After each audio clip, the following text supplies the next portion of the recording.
Production and distribution of City Club forums on IdeaStream are made possible by the generous support of PNC and the Raskin Family Fund, with additional funding from Robert Conrad, Cleveland State University, the Chautauqua Institution, the Cleveland Clinic, and the United Black Fund of Greater Cleveland, Incorporated.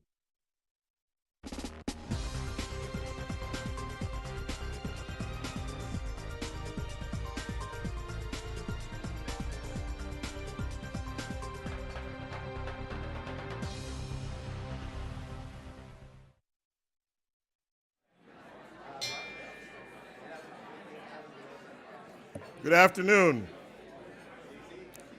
Good afternoon. Welcome to the City Club of Cleveland. My name is Roland Anglin. I'm the Dean of the Maxine Goodman Levin College of Urban Affairs at Cleveland State, and a proud member of the City Club. It is my distinct pleasure to introduce today's speaker, Dr. Malo A. Hutson. Dr. Hutson is Associate Professor of Urban Planning and founder and director of the Urban Community and Health Equity Lab at the Graduate School of Architecture, Planning, and Preservation at Columbia University. You are in for a treat. Today's lecture is the keynote address for the American Planning Association's Cleveland's We Plan CLE initiative, an annual event series open to all designed to foster discussion and innovation. The plan of We Plan CLE 2018 is equity, a concept founded in fairness, inclusivity, and equal opportunity. But what does that really mean for our communities? Well, today's forum is occurring in the middle of the City Club's second annual For the Love of Cleveland series. This year, they're discussing placemaking, the cities we use, the impact they have on our lives, and the people who work to build them. Social equity is often at the heart of these conversations, and Dr. Hutson's perspective and expertise on the intersection of social justice and urban planning couldn't be more timely or relevant. According to a United Nations report, more than half of the world's population resides in cities. And if current trends continue, that number will likely increase to 66% by 2050. Imagine that. For many urban areas, this growth will strain existing infrastructure, housing, transportation, and energy resources, potentially resulting in wider inequality between the rich and the poor. While most of the world's megacities are and will likely continue to be outside of the United States, this rapid urbanization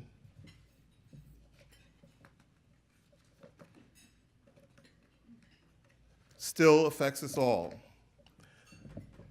Despite growth, many cities, including Cleveland, are facing increasing economic inequality, aging infrastructure and housing stock, and environmental degradation, including poor air quality, water shortages, and exposure to toxins affecting the quality of life for all our residents.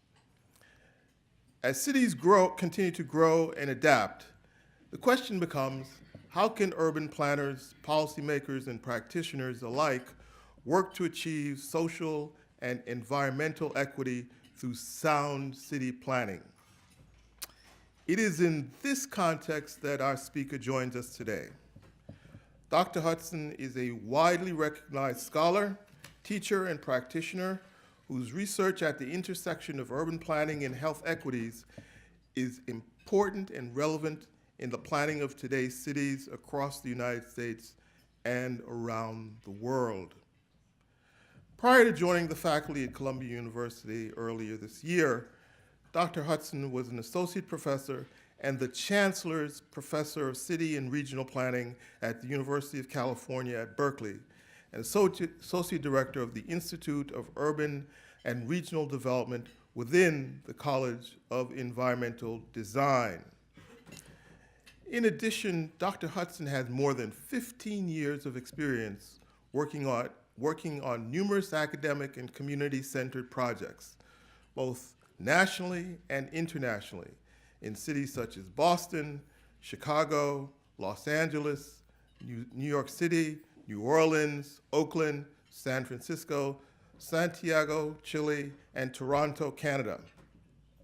He was also invited to be a guest at the White House as an expert in the area of community development, environmental justice, urban health, to participate in the first ever Environmental Justice Forum. Dr. Hutson earned both his Bachelor of Arts in Sociology and Master of City Planning degrees from the University of California at Berkeley, and his doctorate in Urban and Regional Planning from the School of Architecture and Planning at the Massachusetts Institute of Technology. Ladies and gentlemen, members and friends of the City Club of Cleveland, please join me in welcoming today's speaker, Dr. Malo A. Hutson.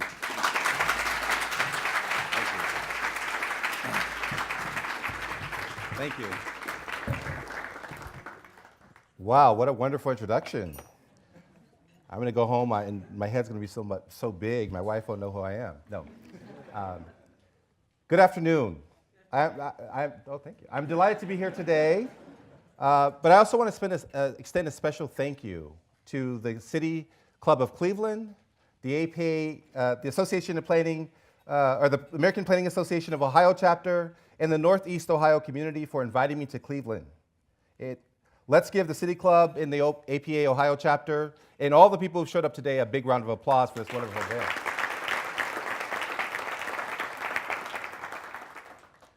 Today, we are discussing social equity, 50 years after the assassinations of Dr. Martin Luther King and Robert Kennedy. It has also been 50 years since the Fair Housing Act was passed into law. We have come a long way, but still have quite a long way to go. Given the long and impressive history of the City Club of Cleveland, this is the ideal place to be having this discussion today. As you gathered from my introduction, my work is at the intersection of urban planning and health equity. Whenever I give these types of public talks, I find that it's helpful to define health equity. According to the Robert Wood Johnson Foundation, health equity means that everyone has a fair and just opportunity to be healthier. This requires removing obstacles to health such as poverty, discrimination, and their consequences, including powerlessness, lack of access to good jobs with fair pay, quality education and housing, safe environments, and healthcare. Basically, my work explores how where you live, how your zip code, may impact your health. For example, I'm interested in understanding how one's access to good quality schools, affordable housing, efficient modes of transportation, and economic opportunity influence one's health. I also believe in combining theory and practice to bring about social change. As a professor at Columbia University, I founded and direct the Urban Community and Health Equity Lab. The mission of the lab is to conduct interdisciplinary research to transform institutions, organizations, and practices that cause health inequities, both domestically and internationally. Specifically, the research at the lab uses a social justice framework and is at the intersection of architecture, law, public health, public policy, and urban planning. My interest in urban planning and health equity began when I was young. My mother had me at 17 years of age. We moved all over Southern California as my mother struggled to find better economic opportunities, quality affordable housing, good performing schools, all in a safe neighborhood for my sisters and I. But unfortunately, there were also long periods when we couldn't even afford to own a car. Now, I don't know about you, but do you know how difficult it is to date in Southern California as a teenager without a car? It was hard. Let's just say I became obsessed with the importance of reliable public transportation. In all seriousness, being poor and in the suburbs without good transportation impacts routine chores and makes daily life difficult. It limited my family's ability to buy healthy, affordable food, and severely impacted my mother's ability to get to and from work and how many hours she could spend with us each day. I did not know it at the time. My family was the first wave of the suburban poor. What I experienced as a young person is what today I study in terms of spatial inequality along the lines of race, ethnicity, and class. Luckily for me, my mother challenged my sisters and I to focus on education. but also to try and fight for those whose voices are often not heard or given the same weight as others. These early life experiences opened my eyes up to structural and racial inequality.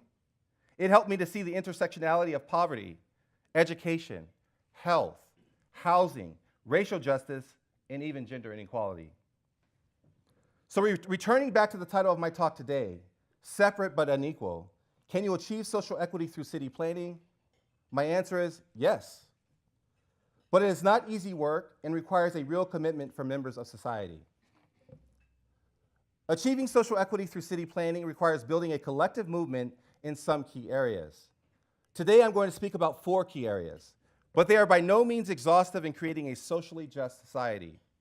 The areas I'm going to focus on are the following: metropolitan growth and urbanization, health and the environment, poverty and inequality, citizen participation, and community organizing. Let me now go into each of these in greater detail. Growth and urbanization. As you heard earlier, nearly 54% of the world's population lives in urban areas.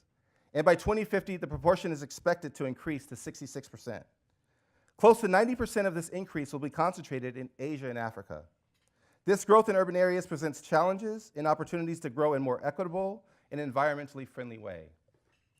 Let's begin with some challenges that exist here in the United States. The current growth of many metropolitan areas has resulted in regions that are fragmented along the lines of political jurisdictions, school districts, and special districts. These disparate jurisdictions often do not collaborate with each other when it comes to maintaining or developing physical infrastructure, providing services, or planning in a coordinated way. For example, in this country, there are jurisdictions that are prioritizing investment in public transportation, and others next door that are investing in their roads and highway system. Or take housing, for example. Housing is something where many Americans and other people around the world are struggling just to afford and maintain. Some jurisdictions are advocating for more affordable housing, inclusive housing, and others have no interest in constructing any housing at all, let alone affordable housing. This type of uncoordinated planning can result in a lack of an adequate supply of affordable housing being built, which can lead to higher housing prices in major metropolitan regions across the US. Media story after media story has focused on the increase in gentrification, neighborhood change, and displacement of middle and working class populations, as well as vulnerable populations. People who are priced out of their urban neighborhoods are often moving to outer suburbs of the central city, which results in increased miles traveled, increased commute times to work, and can even result in negative health consequences for individuals. In a place like the United States, this jurisdictional competition for investments has major consequences for cities' tax base and can create a situation where jurisdictions compete with each other for firms, real estate investment, commercial retail, and even new sports stadiums. In addition, the current growth of the urban areas can also have impacts on suburban sprawl, increase in traffic congestion and greenhouse gas emissions, contribute to air pollution, and our dependency on fossil fuels. In the US, traffic congestion accounts for more than $300 billion annually. This includes wasted fuel, lost productivity, and transporting goods.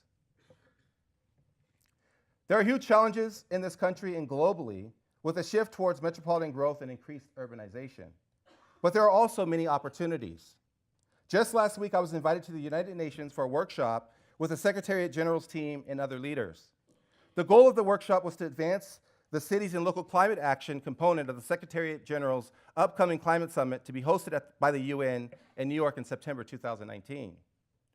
Given the current situation with regards to climate change, many at the meeting believe that we can begin to mitigate the effects of climate change by investing in a number of areas: renewable energy, and focusing on how industry operates and produces goods.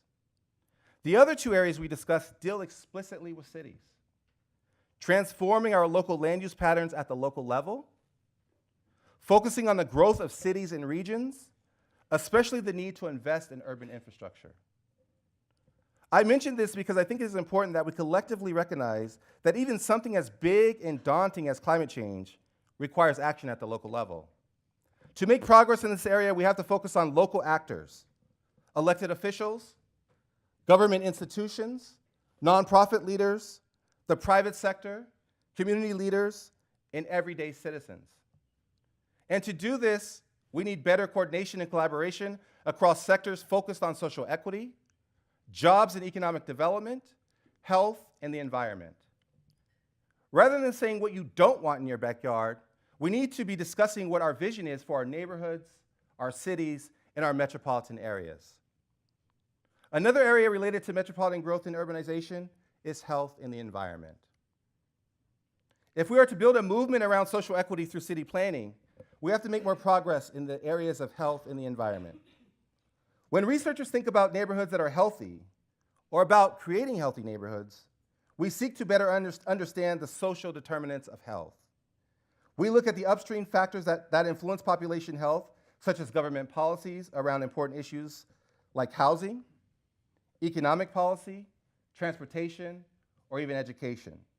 We look at the operations of corporations and businesses and the level at which they are good stewards and leaders in their day-to-day practices. At the more immediate or downstream level, we look at the social determinants of health at the city and neighborhood level. We examine factors such as the level of racial or economic residential segregation, land use development patterns, the quality of housing stock, transportation networks, and racial and ethnic discrimination. We know that social inequities also matter a great deal in influencing one's health. So we seek to understand how class, race and ethnicity, gender, immigration status, and sexual orientation all can influence one's health.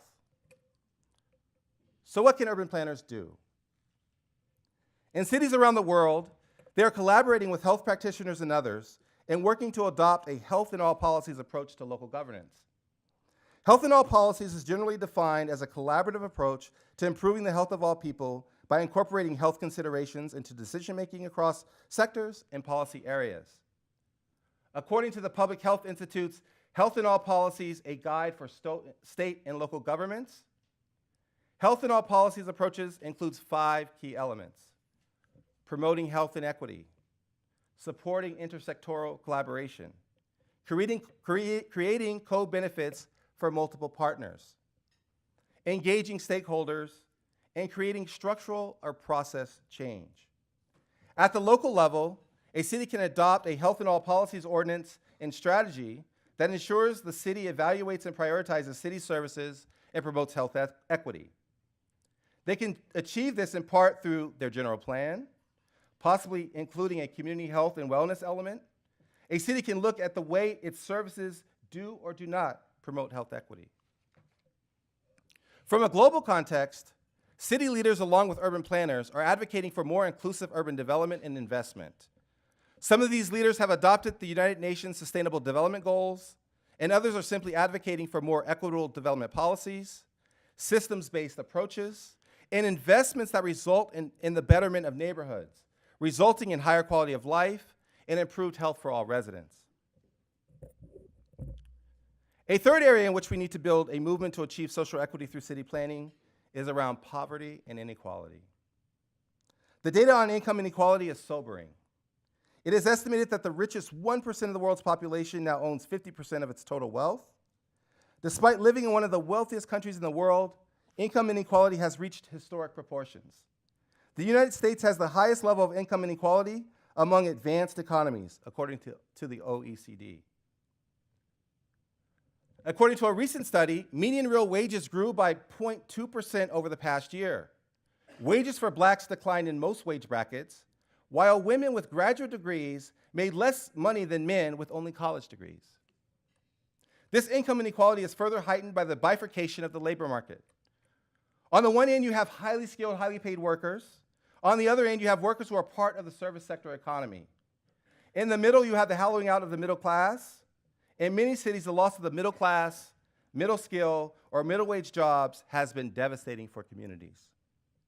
To live in neighborhoods what we would define as decent in cities today, 2 good salaries are typically needed for a family to reach even the self-sufficiency wage for living in the city. My work allows me to talk to local residents in cities throughout this country, from places such as Los Angeles, Detroit, Indianapolis, and Louisville. They have told me how hard it is to make a living in this economy, Countless people are relying on 2 or 3 jobs just to survive. What people need in today's economy is support. Urban planners have been trying to advance the conditions that encourage good quality jobs by focusing their economic development strategies around economic development opportunities. Some strategies focus on partnering with anchor institutions such as universities, medical facilities, research and innovation incubators, which are capable of creating better quality jobs and upward mobility. One of the best examples of this effort is in Boston, Massachusetts. Several years ago, local residents, community organizations, labor, educational institutions, and others partnered with medical and academic institutions in Boston's Longwood medical and academic area. This is where Harvard Medical School, School of Public Health, and many of Harvard's teaching hospitals are located. Residents living nearby the medical and academic area were concerned about the increased development in the neighborhood. They were worried that growth within the area would lead to gentrification and displacement. Residents worked with leaders within the Longwood medical and academic area and the city of Boston to develop community benefits for residents that were tied to development outcomes. Through a multi-sector partnership among the government, the private sector, and nonprofit sectors, workforce development programs were established that targeted Boston's residents, many of whom were women, immigrants, and the economically disadvantaged. These workforce development programs have tried to develop good-paying entry-level jobs for residents that lead to careers with upward mobility, especially in the healthcare and technology fields. In addition, investments were made by Longwood medical and academic area institutions into educational and community programs and into the local high schools.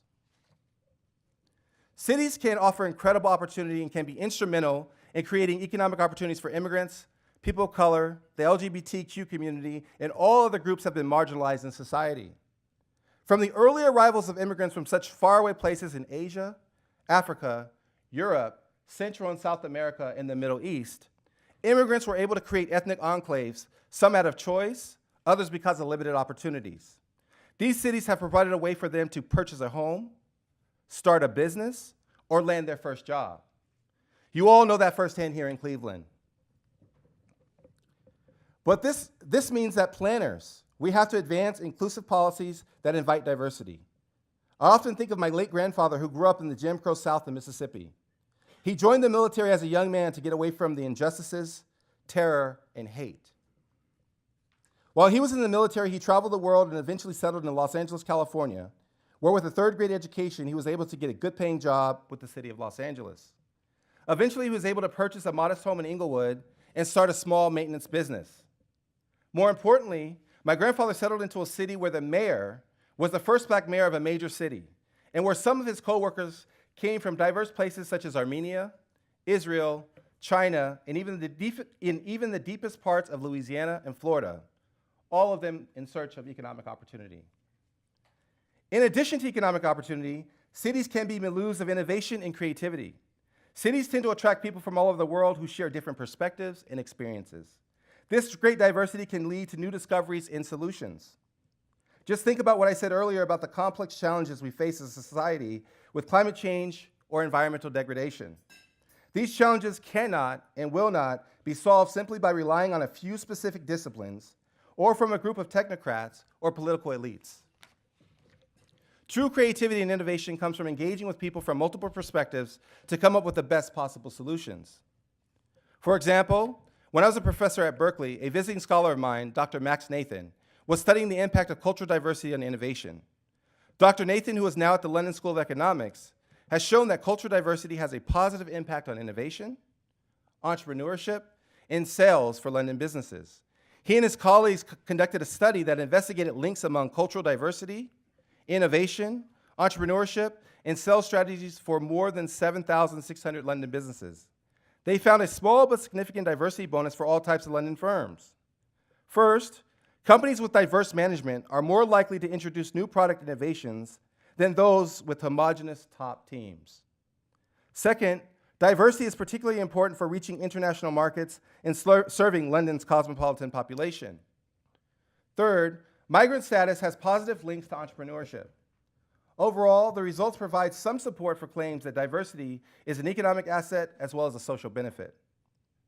To address poverty and inequality, we have to do more than think of strategies to advance economic development and economic opportunity. We must also recognize the role that our criminal justice plays in persistent inequality. We know that many young men of color, and increasingly women, are part of our criminal justice system. Many are in prison for nonviolent, drug-related crimes. According to the Sentencing Project, 1 out of 8 black males are in prison or jail on any given day. Nearly 60% of our prisons are black and Latinx. This is what Michelle Alexander has referred to as the new Jim Crow. Once these men and women get charged with a felony, it becomes difficult to land a good-paying job, attend college, or find quality housing. They are not integrated into our workforce and into society in a way that helps them to succeed. In fact, all too often, the stark reality for young men of color residing in the city is that they are stopped and harassed by police and face a tremendous amount of discrimination. I have spoken to young men of color in Washington, D.C., Boston, New York City, and San Francisco. They have told me the same stories about how, as their neighborhoods begin to change, the police and newly arrived residents harass them. We have also collectively witnessed the frequency with which young men and women of color are shot to death by the police. We know that the narrative in our society since slavery has been that black people and other men of color are dangerous and must be contained and controlled, that their lives are not as valuable or important. Basically, they do not matter and their lives are disposable. Planning cannot ignore this injustice. Planners need to help create more just cities that will act to protect people of color and the most vulnerable, especially the young, and provide them with the opportunity to grow up in environments that are supportive and nurturing, environments that will enable them to get a quality education, be entrepreneurs if they want to be, obtain a good-paying job, basically environments that will cultivate their talents to enable them to live healthy lives and contribute to their communities. Finally, none of what I've discussed is even possible without robust citizen participation and community organizing. We must strengthen the relationship between urban planning and democracy. When I wrote my book, The Urban Struggle for Economic, Environmental, and Social Justice, I did not want to get into the academic argument about whether gentrification and displacement is real, or who the gentrifiers are, or whether gentrification and neighborhood change can be good for long-term residents. I wanted to focus on how people were dealing with neighborhood change. I wanted to hear their voices, lift up their narratives in everyday lived experiences. What does neighborhood change mean for their lives, for their communities? Basically, I wanted to humanize the event of neighborhood change and show that individuals that are impacted by this event are more than just a data point in an academic regression analysis. As many of you know, this is hard work and can be painful too. I remember interviewing an elderly woman in Washington, D.C.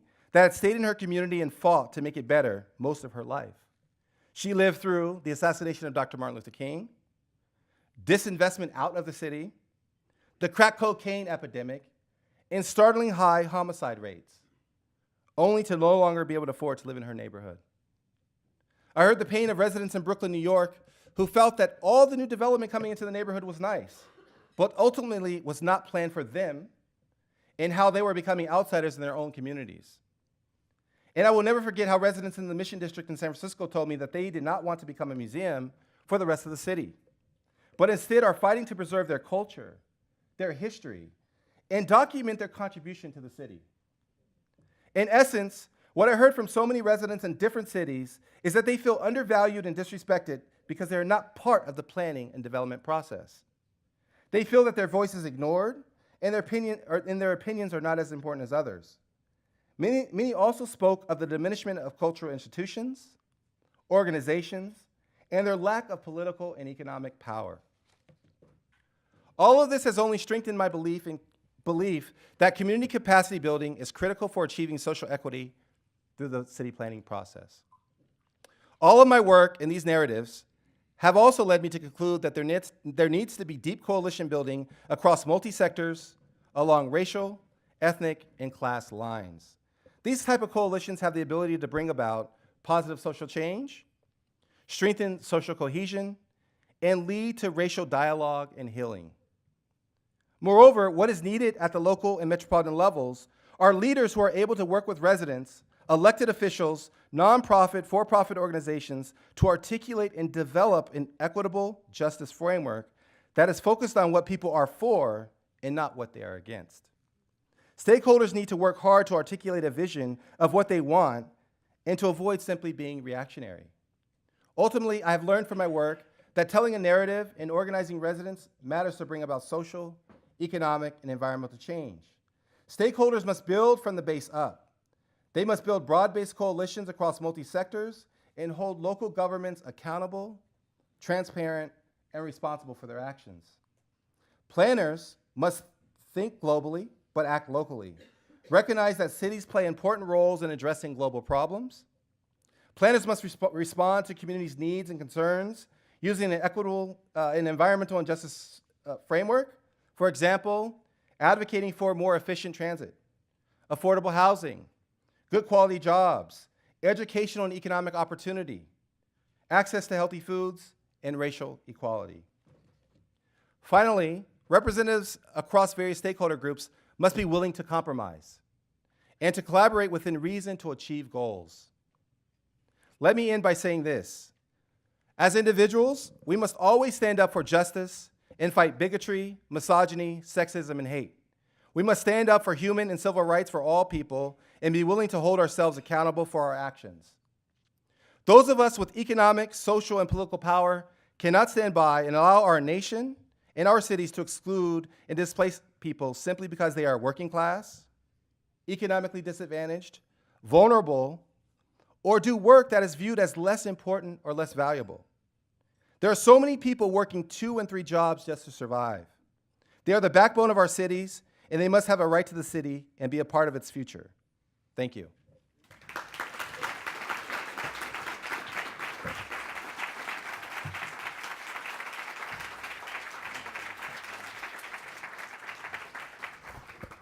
Thank you, Malo. I'm Dan Moulthrop, CEO of the City Club, and today we are enjoying a forum with Dr. Malo A. Hutson, Associate Professor of Urban Planning and the founder and director of the Urban Community and Health Equity Lab at the Graduate School of Architecture, Planning, and Preservation at Columbia University.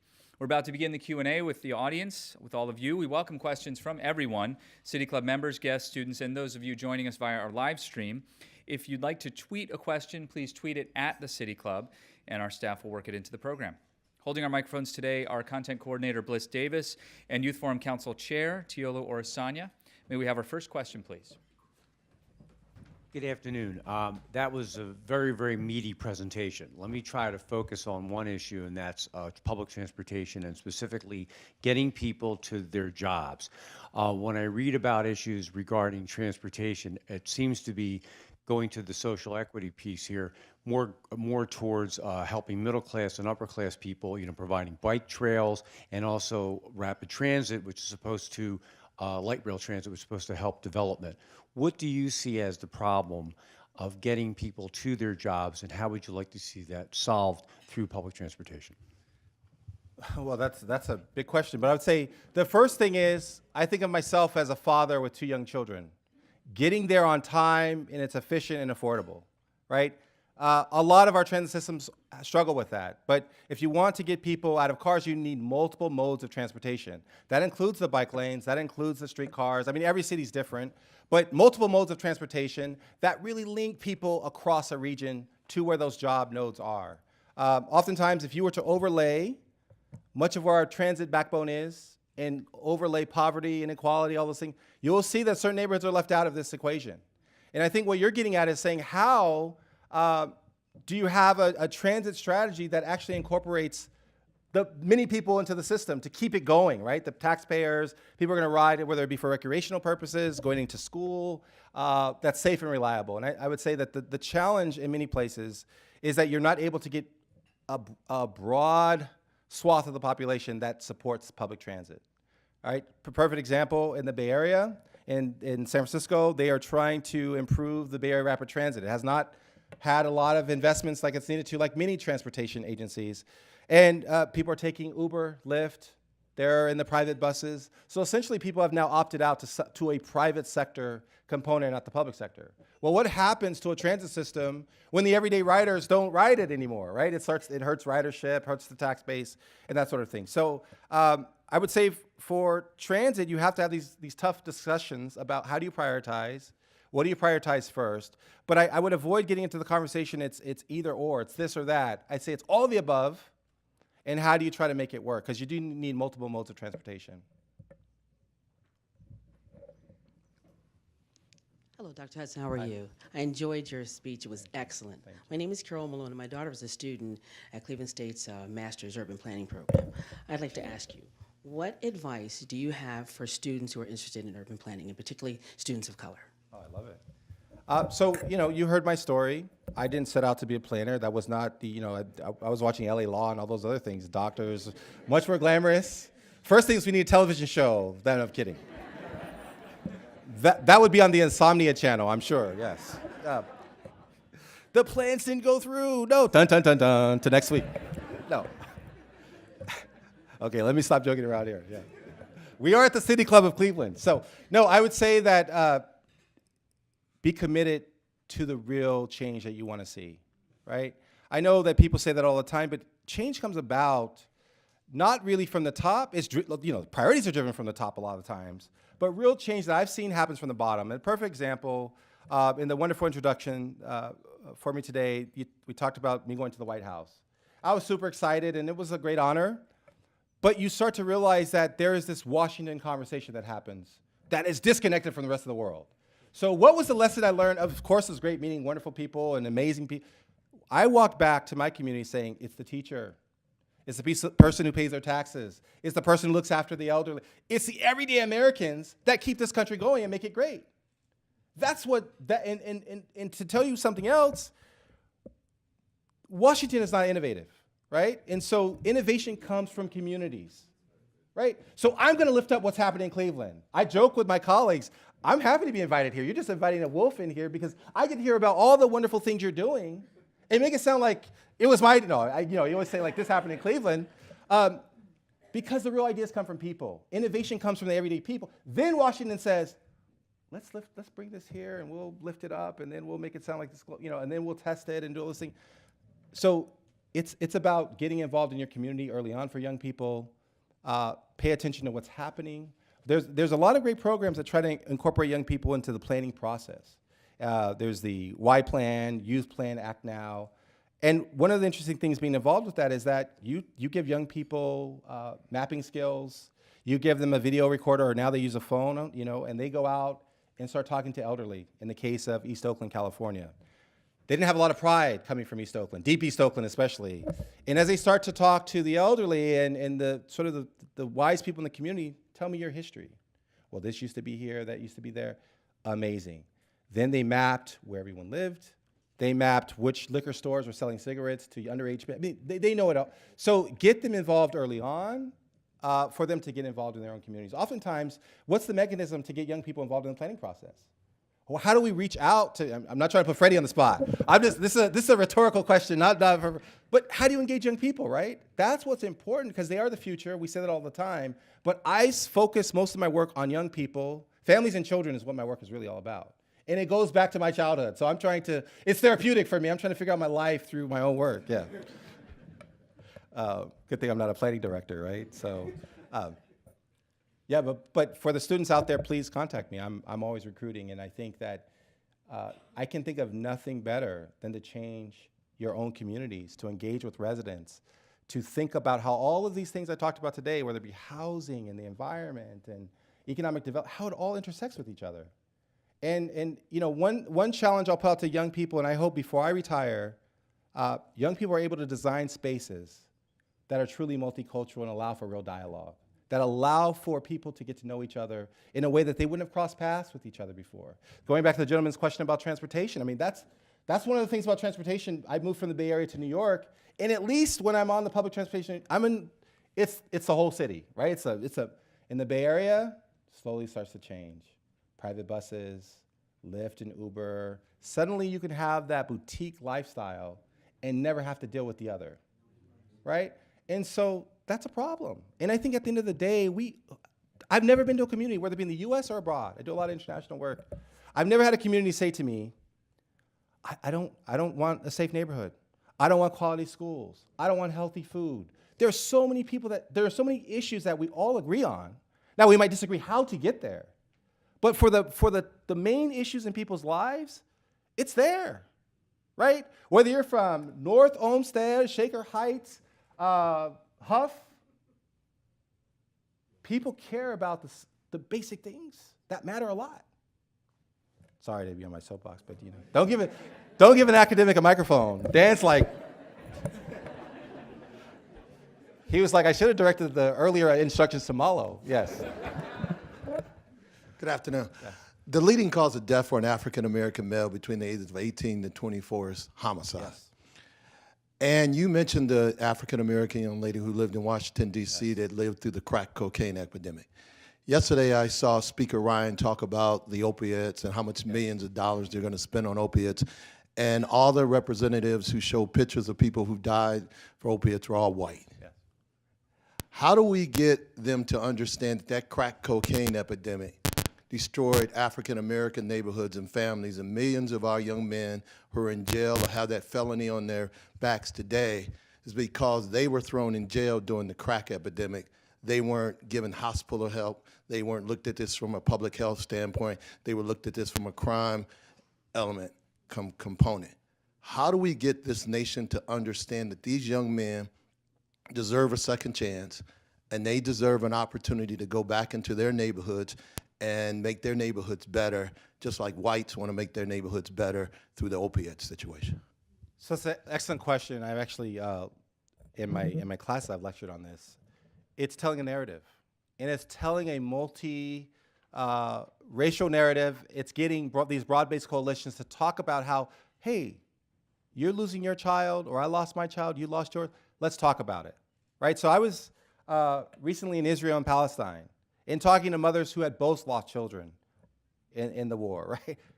It's a different conversation. So if you're saying, well, that's interesting, there's no sympathy here, there was no sympathy in the 80s and 90s for many inner city black families and people of color, and now all of a sudden there's all this money being put aside for the opioid crisis, it's to make that connection, tell the narrative, look, this is the same. And more importantly, how is it impacting the United States of America?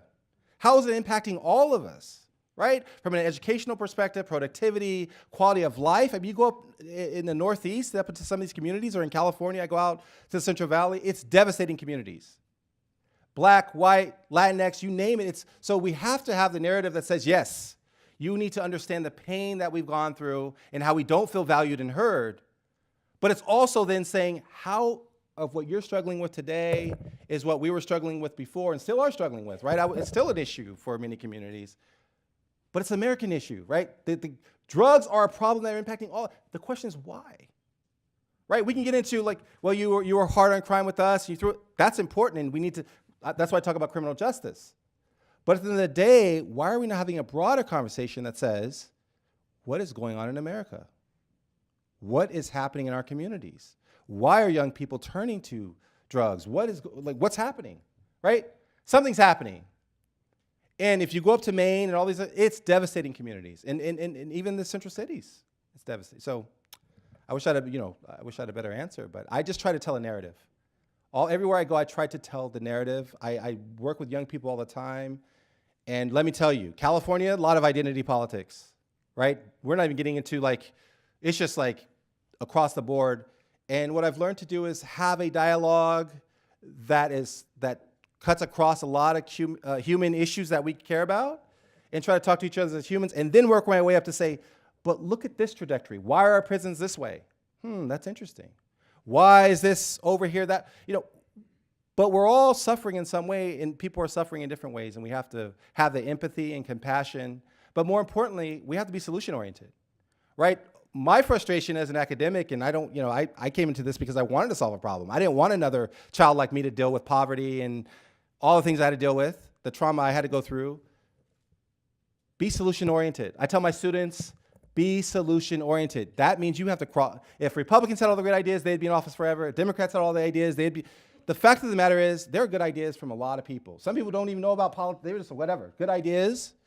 And we have to be able to then say, how do we move from this, that's why I really respect the work that you do here, because it's elevating the conversation, right? Beyond the sound bites and saying, what this gentleman's question, what you just asked me is a fundamental one, the one about and to say, how do we elevate that to solutions? To be solution-oriented. And so much of the time is debating, right? And what we need to say is, yes, we need to learn to have compassion and empathy and understanding and have real dialogue, but then at the end of once we have that, then say, what are the solutions? You're all done now. You're like, okay, too much academic speak. He's still got the Bay Area in him. He's like, you know. Yes. Thank you, Professor. My name is Linda Armstead. I'm a resident of Shaker Heights. I grew up in Shaker. Well, actually, my mom and dad moved us from the projects near 30th and Community College to Shaker. My mom rented on and off.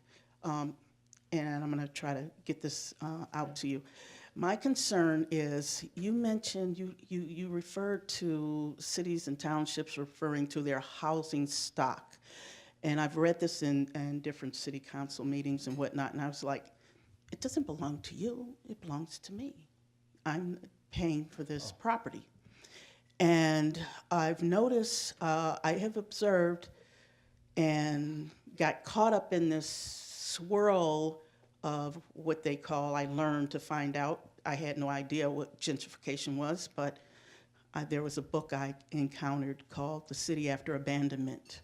Mm-hmm. And it gave me a really good, clear vision on what was occurring. Mm-hmm. And I've watched it for the last 7 years and became quite entangled in that mechanism to the point to where I finally threw up my hands and had to call in some areas and experts to kind of hold the wolves off. Mm-hmm. My neighborhood has been devastated to the point that I believe their housing stock as of right now of demolished areas where there's plots, I think about 190. Mm-hmm. When I look at that, I was like, that's 190 of my neighbors with the kids that used to play in the neighborhood. Yeah. And so my children asked me, Mom, why do you even bother to keep this house? I said, and this is where my question is coming into, I said, because you may need a place to stay. We're doing a lot of development of luxury structures in the city as of now.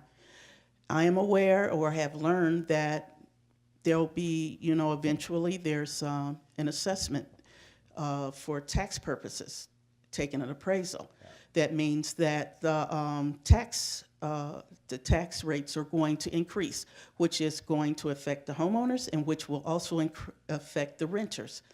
My daughter went out with a friend of hers, her mother. They can't afford where they're staying at their apartment. The costs have gone up already. And they looked around and she came home and she said, Mom, I got to stay here with you. I can't go out there. I can't afford that. Right. And I said, it's just going to get worse. So what is my concern is my thoughts are around a conversation that's going on not only within the country in different cities, but around the world of rent control. Thank you very much. Yeah. So thank you for your question, and I'm sorry that you're experiencing that. That causes a lot of stress. I mean, I've heard story after story like this in many communities. So what are the solutions around the housing crisis? First and foremost is building more housing, right? We need to build more housing. There are a lot of people who, once they are homeowners and they live in that boutique community and they have that great tax base, let's look at Silicon Valley. Lots of jobs being created. How much housing? In Palo Alto, Menlo Park, Cupertino. Everyone's saying San Francisco needs to build their fair share of housing, but housing is regional, right? Whether you're in Cleveland, Ohio, and talking about the 12-county region, how people need housing, and we should be building more housing. We should be building the kind you see now downtown. I went through Huff yesterday, and amazing housing stock. And when I'm referring to housing stock, I'm talking about the quality, the bones of the housing that's there, right? And people have been bulldozing these, whether it be West Oakland, Baltimore. I mean, it's amazing to see, in a bad way, amazing to see all of this wonderful housing just being bulldozed. There's old pictures of Oakland with the Sherman tank. Sherman tanks came in and just bulldozed houses in black community. So build more housing. Think about building inclusive housing, right? We need to do not just housing, but housing for whom? Right now, when you look at the issue around housing, where's the middle class in that discussion? And I care a lot about the poor, a lot of my work, but there is some housing, there's some programs, but I'm finding the middle class in this country is being hammered. And don't have children in school. I'm glad my children are 4 and 6, they have some time, but you have a mortgage, children in school, paying for transportation and your health bills and all. How are people, that's what I'm concerned, how do people survive? And so I would say that we need to build more. We need to look at other mechanisms. Yes, there's rent control, but that, honestly, it's one of those things, once you're in it, it's great for you.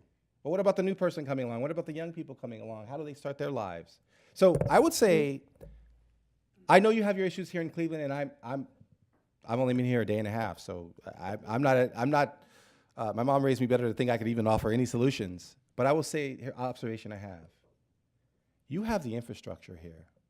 I know you're critical of it because you see the warts that I don't see, but you have the infrastructure, you have the cultural institutions, you have some of the things that, the waterfront, you have a lot of assets that my first trip to Cleveland, I'm like, this is an amazing place. You can get out in front of a lot of these things. You can have that discussion about what does the future of the Cleveland metropolitan area look like, right? Given all that's happened in the world, you're actually in a great place. Many people are struggling, living in 150 square foot apartments to survive. And when I go back to New York, I'm telling all my students who are complaining, I'm like, go to Cleveland. Go, and I mean that in a real way. Go to Cleveland. Get involved. Have an impact. If you're black and want to do planning, go to Huff. They need it. They can get involved, right? And I say that in a real way because it's not the big cities that are going to make the big difference in the world. Yes, they're held up as symbols, but it's the everyday cities like Cleveland where people work, and they work real jobs. Not to say we don't in New York, but there's a lot of funny money in New York. I have friends that become millionaires, so like, but what did you do? You were like, what? They don't even know what they did. They're just like, I don't know, click the button, money went this way, now I got a bonus, yes. Right, I mean, I say that because, you need to see people who build stuff with their hands. I see a table full of young people, learn to build stuff, learn to grow food, learn to do things in your community. That's gonna have an impact. So I say all of this because you actually can get out in front of these issues. You actually can say, you know what, there's no cliffhanger to these gentrification stories. We know what happens. People move back into, it's not like, oh, there's a cliffhanger, you know what happens. Right, you know what happens. Whenever there's investment in infrastructure, not investment in people, you're about to be gone. I've seen it city after city, not just in the US, London, East London, Paris, even though Europe's long kicked out the poor for many of their communities. South America, I do a lot of work, see it in Santiago, Bogota, you name it. It's a global phenomenon. And the question is then, how do we create these equitable cities that are centered around health and quality of life, right?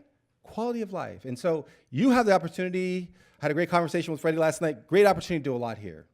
To get out in front, you have leaders that are here. The universities and the institutions that are here are phenomenal. So, I'm from the outside, and I'm just saying that I see you have opportunity. Where I go to other places, the train has left the station, and it's not coming back. And it's hard to look people in the eye. Perfect example, I was in Oakland, and I went to a community meeting to talk about some of the development, and a man followed me out, chased me, and he's like, help me. My family and I have lived here for 40 years, this, that, help me. And he's like, what's the solution? You're a professor, you do this, what's this? And I was like, oh man, because professors, we just, and that was the hardest thing for me because you see someone who's agonizing, a grown man in tears, a grown man, and practically grabbed me to talk, chase me down.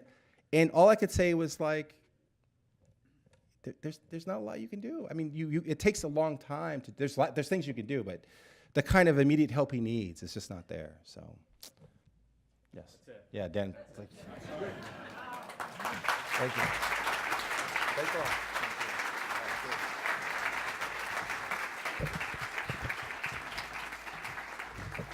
You know, I was thinking as I was listening to Dr. Hutson that this was like a summary of every awesome City Club program of the last 7 years, pretty much, and I think a lot of us sort of felt that.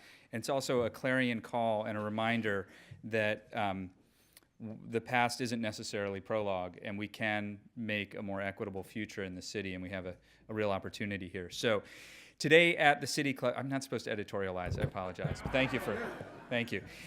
Today at the City Club, we've been enjoying a forum with Dr. Malo A. Hutson, Associate Professor of Urban Planning and Founder and Director of the Urban Community and Health Equity Lab at the Graduate School of Architecture, Planning, and Preservation at Columbia University. Dr. Hutson appears as part of the American Planning Association Cleveland's We Plan CLE initiative, and our hospitality partner today is the Metropolitan at the 9 Hotel. We appreciate your support and partnership all. We welcome guests at tables hosted by City Architecture, Cleveland City Planning Commission, Cleveland Neighborhood Progress, and Ohio City Incorporated. Additionally, we welcome students from Flow Homeschool Co-op and MC Squared STEM High School. Student participation in City Club forums is provided by many foundations, including the William M. Weiss Foundation. We thank all of you for being here today. That brings us to the end of our program today. Thank you, Dr. Hutson. Thank you, ladies and gentlemen. Our forum is adjourned. For information on upcoming speakers or for podcasts of the City Club, go to cityclub.org.